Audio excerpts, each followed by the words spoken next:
अस्सलाम वालेकुम, मैं हूं शहबाज अकमल जंदरान।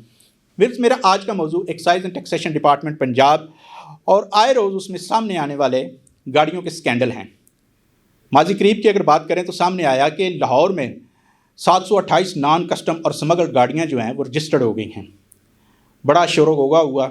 जब इंक्वायरी हुई तो पता चला कि ये तो 728 नहीं है, ये तो कोई 100 के करीब हैं। और डिपार्टमेंट ने जैसे 728 गाड़ियों का नाम सामने आया तो झट से एक रेफरेंस बनाकर नैब को भेज दिया। नैब ने भी बड़ा देखा कि ये तो अरबों रुपये का मामला है। जब उसकी छानबीन की और डिपार्टमेंट को कहा कि पहले आप इसको प्रोब करके दें, प्रोब किए बगैर ही इन्होंने रेफरेंस आगे भेज दिया।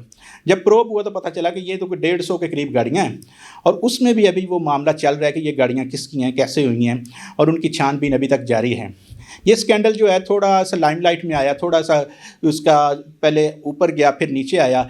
इसी के साथ एक नया स्कैंडल सामने आ गया कि 1000 से ज़्यादा 1007 गाड़ियाँ जो हैं वो गैर कानूनी तौर पे लाहौर में ना सिर्फ रजिस्टर्ड हुई हैं बल्कि ट्रांसफ़र भी हो गई हैं। और लाहौर में ही नहीं, इनमें कुछ गाड़ियाँ जो हैं दीगर ज़िलों में भी हुई। और ये स्कैंडल भी झट से उन्होंने नैब को भेज दिया। अब नैब ने उसमें भी एक्साइज एंड टैक्सेशन डिपार्टमेंट के वो सारे मुलाजमीन जो है उनको बुला लिया, जो उनमें MRA थे, मोटर रजिस्टरिंग अथॉरिटीज़ थे, जो इंस्पेक्टर्स थे, उन सबको बुला लिया। अब ये मामला अभी चल रहा है कि रिसेंटली खबरें आना शुरू हो गई हैं कि 350 के करीब नॉन कस्टम गाड़ियाँ हैं जो कि रजिस्टर्ड हो गई हैं। उसमें भी सबसे ज़्यादा जो बड़ा किरदार है लाहौर का बताया जा रहा है कि लाहौर में ये गाड़ियाँ रजिस्टर्ड हुई हैं। उस सिलसिले में पहले एक बंदे को पकड़ा गया एक्साइज एंड टैक्सेशन डिपार्टमेंट के मुलाजिम को, एक आध जो है वो बेल आउट है, पता चला है इंटरम बेल पे चल रहा है वो, और एक खतून इंस्पेक्टर का भी पता चला कि उसे गिरफ्तार किया गया है। अब उसमें कितनी सदाकत है वो अभी तक सामने नहीं है। लेकिन बात यह है कि ये एक्साइज एंड टैक्सेशन डिपार्टमेंट के मुलाजिमीन क्या ऐसा वाकई करते हैं? क्या उन्हें कोई ख़तरा महसूस नहीं होता कि हम ये गलत काम कर रहे हैं? ऐसा नहीं है। एक्साइज एंड टैक्सेशन डिपार्टमेंट के मुलाजमीन कोई भी करप्शन इसमें नहीं करते। हाँ जी, वो कैसे? इस तरह कि जब भी कोई भी मुलाजिम रिक्रूट होता है तो उसकी एक जॉब डिस्क्रिप्शन होती है, चाहे वो क्लर्क है, चाहे वो इंस्पेक्टर है, चाहे वो डाटा एंट्री ऑपरेटर है, चाहे वो MRA है। जो भी आता है अपनी सीट पे, जो भी अपनी किसी पोस्ट पे जब रिक्रूट होता है तो उसकी एक जॉब डिस्क्रिप्शन होती है। अब उस जॉब डिस्क्रिप्शन को पूरा करने के लिए SOPs बनते हैं, जो स्टैंडर्ड ऑपरेटिंग प्रोसीजर्स हैं। ये डिपार्टमेंट का जो प्रोविंशियल हेड है, जो कि DG एक्साइज होता है, director general excise and taxation, वो SOPs को जारी करता है, नोटिफाई करता है, जिस पर इम्प्लीमेंट करना सारे मुलाजमीन की मजबूरी होती है। सारे मुलाजमीन बाउंड हैं कि उन पर इम्प्लीमेंट करें। अगर वो नहीं करेंगे तो उनके खिलाफ डिपार्टमेंट एक्शन लेगा, अगर वो नहीं करेंगे तो उनके खिलाफ एंटी करप्शन एक्शन लेगा, उनके खिलाफ हाई कोर्ट और दीगर इदारे जो हैं वो एक्शन ले सकते हैं कि आप बाउंड हैं, कि आपकी ये जॉब डिस्क्रिप्शन है और ये SOPs हैं, आपने इन SOPs पर अमल करना है। अब होता क्या है कि कोई भी गाड़ी जब रजिस्ट्रेशन के लिए आती है एक्साइज एंड टैक्सेशन डिपार्टमेंट के पास, तो सबसे पहले जो काम होता है वो डाटा एंट्री ऑपरेटर का होता है कि उसको जो भी उसके क्वाइफ हैं बंदे के, गाड़ी के, वो सारे फीड कर लेता है। उसके बाद वो गाड़ी जाती है। मैं इंपोर्टेड गाड़ियों की बात कर रहा हूँ जिनके ज़्यादा स्कैंडल सामने आते हैं कि ये बोगस गाड़ियाँ रजिस्टर्ड हो गई हैं, नॉन कस्टम गाड़ियाँ रजिस्टर्ड हो गई लाहौर में, या गाड़ियाँ जो हैं वो स्मगल गाड़ियाँ लाहौर में रजिस्टर्ड हो गई हैं, उनकी बात कर रहा हूँ।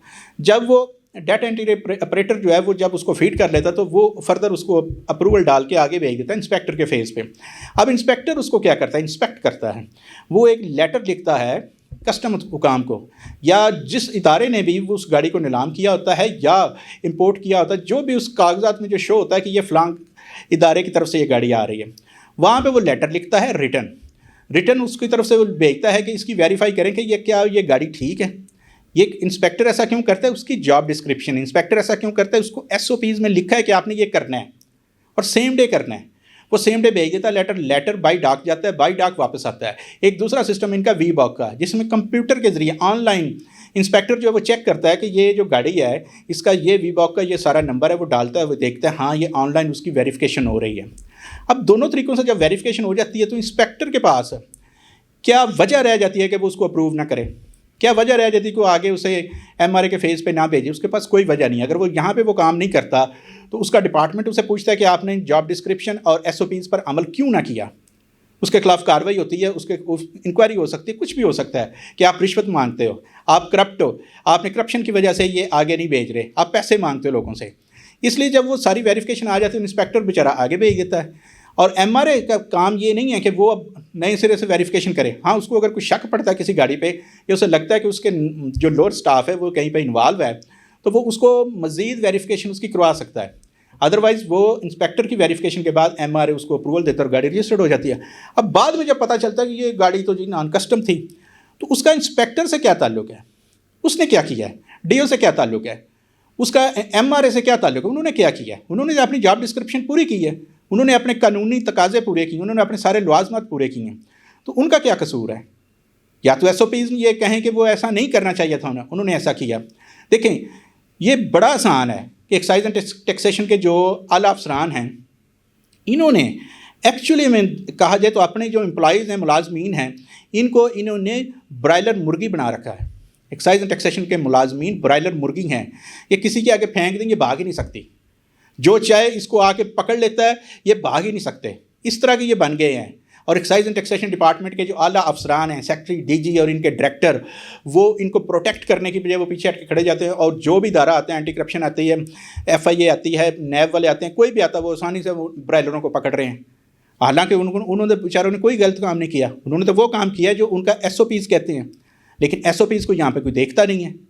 پچھلے دنوں یہاں پہ، اور پھر ڈائریکٹر صاحبان جو ہیں خاص طور پہ یہ ان کو فیسیلیٹیٹ کرتے ہیں، جو بھی ادارہ ان سے مانگتا ہے، اینٹی کرپشن ہو یا کوئی بھی ہو، کہ بھائی جی یہ ڈاٹا دیں، یہ فوراً اسے سارا ڈاٹا دے دیتے ہیں، اور وہ ڈاٹا میں سے وہ نئی نئی چیزیں نکالتے ہیں۔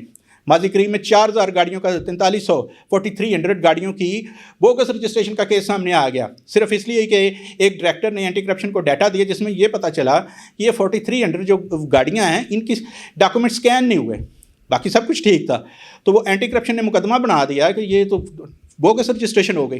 بعد میں وہ سارے کے سارے بیچارے بری ہو گئے، لیکن اس میں بھی کئی ملازمین جو ہیں وہ 2-2 سال تک جیل بھگتتے رہے ہیں، حالانکہ صرف سکین نہیں ہوا، باقی سب گاڑی موجود ہے، بندہ موجود ہے، ڈاکومنٹس موجود ہے، ہر چیز موجود ہے، سکیننگ نہیں، انہوں نے کہا جی جعلی ہو گئے۔ تو یہ کیوں ہوا کہ ایکسائز اینڈ ٹیکسیشن ڈپارٹمنٹ کے جو بڑے ہیں، جو ارباب اختیار جنہیں کہتے ہیں، وہ اپنے ملازمین کو پروٹیکٹ نہیں کرتے، اپنے لکھے ہوئے کہ اپنے جاری کردہ ایس او پیز کو وہ آن نہیں کر پاتے۔ اگر وہ کہیں کہ ہم نے ایس او پیز پہ کام کیا ہے، آپ ہمارے ملازم کو نہیں پکڑ سکتے، تو کون ہے اسے پکڑے گا؟ جا کے وہاں پہ وہ لکھ کر دے دیں، کچھ بھی کر دیں۔ ڈی جی سیکٹری کو چاہیے کہ اس میں ڈائریکٹروں کو چاہیے کہ اپنے ملازمین جو ہے انہیں سپورٹ کریں، یا آپ ایس او پیز ایسے بنا دیں کہ کوئی بھی کرپشن ہو ہی نہ سکے۔ اور اگر آپ سمجھتے ہیں کہ آپ کے ایس او پیز میں ایسے فلاز ہیں کہ ان کے جاری ہونے کے باوجود ان پہ امپلیمنٹ ہوتا ہے تو اس میں کرپشن ہوتی ہے، تو اس میں قصوروار آپ ہیں، سوچئے گا ضرور۔ اجازت دیجیے، اللہ حافظ۔